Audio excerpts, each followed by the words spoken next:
సీరా కారులో మనం seat belts పెట్టుకునే తప్ప కారు ముందుకు వెళ్ళదని చెప్పి ఒక వీడియో చేశాం కదా. ఆ వీడియో కింద మన ఫాలోవర్ ఒక క్వశ్చన్ అయితే అడిగారు. కొంచెం ఫన్నీగా అనిపించింది, బట్ కొంచెం ప్రాక్టికల్గా కూడా అనిపించింది నాకైతే. ఏంటంటే ఇప్పుడు మనం సీట్ బెల్ట్ పెట్టుకున్న తర్వాత కార్ అయితే మూవ్ అయిపోతుంది కదా. సో మనం ఇప్పుడు ఒక సర్టెన్ స్పీడ్లో వెళ్తుంటాం. సో ఆ స్పీడ్లో వెళ్ళేటప్పుడు మళ్ళీ మనం సీట్ బెల్ట్స్ కానీ అన్లాక్ చేస్తే కార్ బ్రేక్స్ పడిపోయి సడన్గా ఆగిపోద్దా, సో అదేమన్నా ప్రాబ్లం ఉందా అని చెప్పి ఒకసారి చెక్ చేయమని చెప్పారనమాట. సో దాని అయితే ఇప్పుడు నేను క్లియర్గా చెక్ చేస్తాను. చూడండి, కార్ మూవ్ అవుతుంది, స్లోగానే మూవ్ చేస్తున్నాను. సో సీట్ బెల్ట్స్ తీసేసాను. చూడండి, కార్ అయితే ఎక్కడ ఆగలేదు, మూవ్మెంట్ చూపింది. సో కార్ అయితే ఎక్కడ ఆగలేదు, చూడండి మూవ్ అవుతూనే ఉంది. చూడండి, సీట్ బెల్ట్స్ తీసేసాను నేను. సో సీట్ బెల్ట్స్ అయితే నేను తీసేసాను. సో ఇవన్నీ సేఫ్టీ ఫీచర్స్ గైస్. సో ఎలా పడితే అలా ఇవ్వరు అనమాట. సో ఖచ్చితంగా ఇవన్నీ చెక్ చేసుకుని ఇస్తారు వాళ్ళు. ఈవెన్ మన కార్లో జర్నీ చేసేటప్పుడు పిల్లలు కూడా మనతో పాటు ఉంటారు కదా. సో వాళ్ళు ఏమన్నా చిన్న చిన్న మిస్టేక్స్ చేస్తే ఇలా అవ్వకుండా ఉండడానికి సో ఈ సేఫ్టీ ఫీచర్స్ అనేవి వీళ్ళు ఖచ్చితంగా ఫాలో అవుతారు.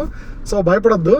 మీరు వన్స్ కార్ స్టార్ట్ చేసిన తర్వాత మూవ్ అయ్యేటప్పుడు సపోజ్ సీట్ బెల్ట్స్ మీకు అన్లాక్ చేసినా కానీ కార్లో అయితే సడన్ బ్రేక్స్ అయితే అప్లై అవ్వవు. సో అవేర్నెస్ కోసం వీడియోని వీళ్ళతో షేర్ చేయండి.